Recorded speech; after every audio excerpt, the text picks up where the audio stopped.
Uminit ang diskusyon sa ikalabing-anim na araw ng impeachment trial laban kay Vice President Sara Duterte.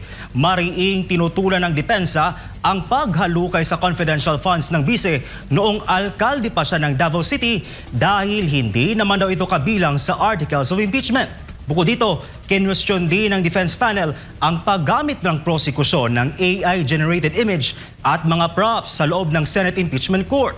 Si Angel Pastor sa report. Ipresenta ng prosekusyon ang kanilang kauna-unahang hostile witness na si Gina Acosta, ang dating disbursing or Special Disbursing Officer o SDO ng Office of the Vice President. Inalmahan ng depensa ang ilan sa mga listahan ng offer of testimony ng prosekusyon sa testigo na umano'y hindi naman kabilang sa articles of impeachment laban sa Vice Presidente. Sa ikalabing-anim na araw ng impeachment trial ni VP Sara Duterte, hindi na tumestigo ang ikalimang witness ng prosecution na si Marivic Pareja, ang Director ng House Legislative Information Resources Management Department. Kaugnay pa rin ito sa Article 1 na tumatalakay sa umano'y maling paggamit ng confidential funds ni VP Sara matapos magkasundo ang magkabilang panig sa ilang dokumentong iniharap sa korte. Pinangunahan ni na Private Prosecutor Attorney Armando Verhiligutan at Defense Counsel Attorney Lyndon Miguel Baquel ang pagpapatuloy ng paglilitis. Kinumpirma ni Attorney Baquel ang kanilang stipulation na ang mga dokumentong iniharap ng prosecution ay naipadala na sa archives na siyang tagapangalaga ng mga naturang dokumento. Dahil dito, hindi na kinailangang tumisigo pa si Pareja at pinayagan na siyang umalis sa witness stand. Iniharap naman ng prosecution si Gina Acosta, dating Special Disbursing Officer o SDO ng Office of the Vice President bilang kauna-unahang hostile witness sa impeachment trial. Si Acosta ang unang testigo ng prosekusyon na hindi pabor sa kanilang panig kaugnay ng Article 1. Mula 2022 hanggang 2023, nagsilbi si Acosta bilang SDO ng Office of the Vice President. Sa panahong din iyon ay siya ang nakatalaga sa paghawak at paglalabas ng confidential funds ng OVP. Siya ay nagsilbing Special Disbursing Officer or SDO ng Office of the Vice President noong taong 2022 at saka 2023. Pang-apat, siya rin ang nagsilbing SDO para sa confidential funds noon ni Mayor Sara Duterte sa Davao City mula taong 2019 hanggang 2022.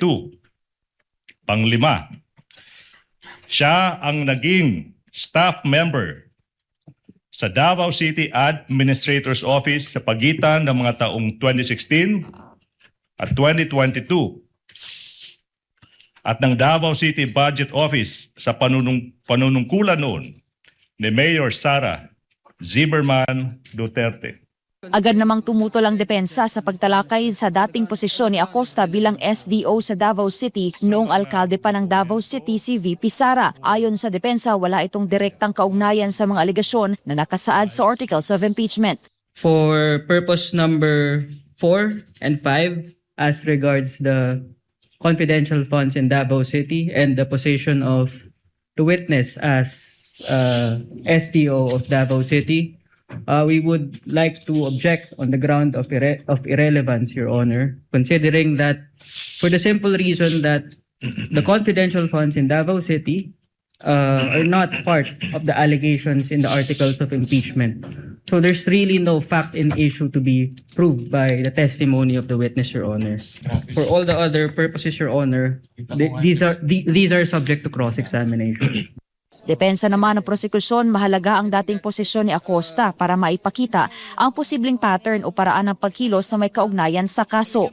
The stipulation is well taken or established na si Ms. Acosta ay ngayon nanunungkulan bilang Vice Presidential Staff Officer 6, saka nagsilbi siyang Special Disbursing Officer noong taong 2022 saka 2023. However, Your Honor, please, yung punto na walang relevance, yung naging pagsisilbi as SDO para sa confidential funds mula 2019 saka 2022, we beg to disagree.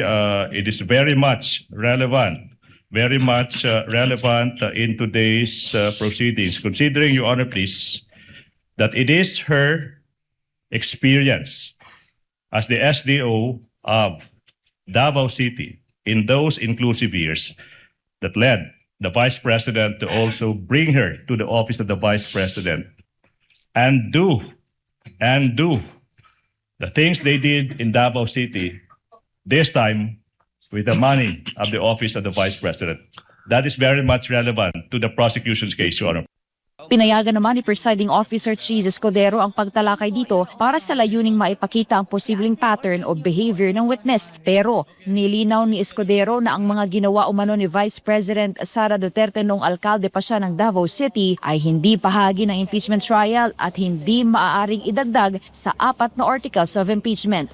The rebuttal presented by the prosecution is wrong considering that there's no such allegation in the articles of impeachment, Your Honor.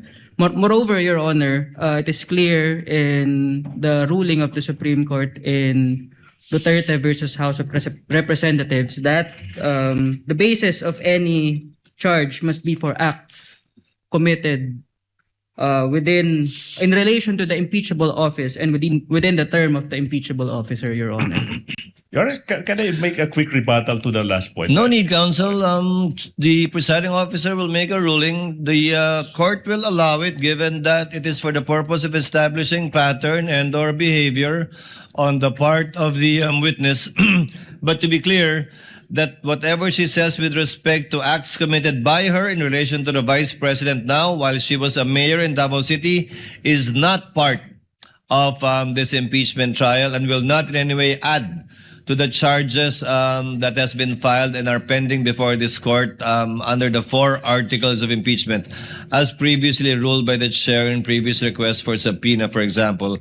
Samantala, mariing tinutulan ng depensa ang paggamit ng prosecution ng AI-generated image ng isang itim na bag na sinasabing pinaglagyan umano ng 125 million pesos na cash para sa confidential funds. Ayon kay Acosta, 4 na bag ang ginamit para madala ang naturang halaga. Mariin ding tinutulan ng defense team ang paggamit ng prosecution ng mga props bilang bahagi ng pagtatanong kay Acosta. Yung 1 million pesos, kamukha ba ng isang bundle na ito? Your Honor, we manifest that upon the examination of assisting counsel, these appear to be just blue-colored lengthwise papers wrapped in plastic with 10 bundles each. How is this an accurate representation of the size of Can I whatever respond the to that? prosecution claims to be, Your Honor? They are yet Well, to lay the proper basis as regards this, Counsel Your Honor. claims it's a mere simulation. Yes. If Alright. that is an objection, counsel, I will have to overrule the objection. Maagang inadjourn nitong Lunes ang impeachment trial dahil nga sa masamang panahon. Kaya naman ipagpapatuloy sa Martes ang direct examination kay Gina Acosta maging yung pagpapalabas ng ruling ng presiding officer kaugnay sa iba't ibang motion ng depensa at ng prosecution panel. Mula dito sa Senado para sa Diyos at Pilipinas kong mahal, Angel Pastor, SMNI News. Ipinunto ng isang legal at policy expert na hindi umano sapat ang mga technical na issue sa paggamit ng confidential funds para patunayan ang betrayal of public trust laban kay Vice President Sara Duterte. Ito ay sa kabila ng nagpapatuloy na impeachment trial sa Senado. Narito ang balita. Ang lumalabas ang problema ang COA. Sa panayam ng SMNI News, iginiit ni Attorney Spacky Farolan na lumalabas sa impeachment hearing na hindi malinaw ang ilang rules and regulations ng Commission on Audit o COA sa pag-audit ng confidential funds. Anya, mahalagang malinaw ang mga patakaran, lalo na kung gagamitin itong batayan sa pananagutan ng isang opisyal. Pero itong lumalabas dito sa hearing na ito, dito sa confidential funds, ang lumalabas ang problema ang COA. Kasi malabo yung mga patakaran at mga panuntunan o rules and regulations ng COA sa pag-audit ng confidential funds. Ayon kay Attorney Farolan, may mga pagkakataong ding nagdadagdag umano ang mga auditor ng requirements na hindi malinaw na nakasaad sa umiiral na rules and regulations.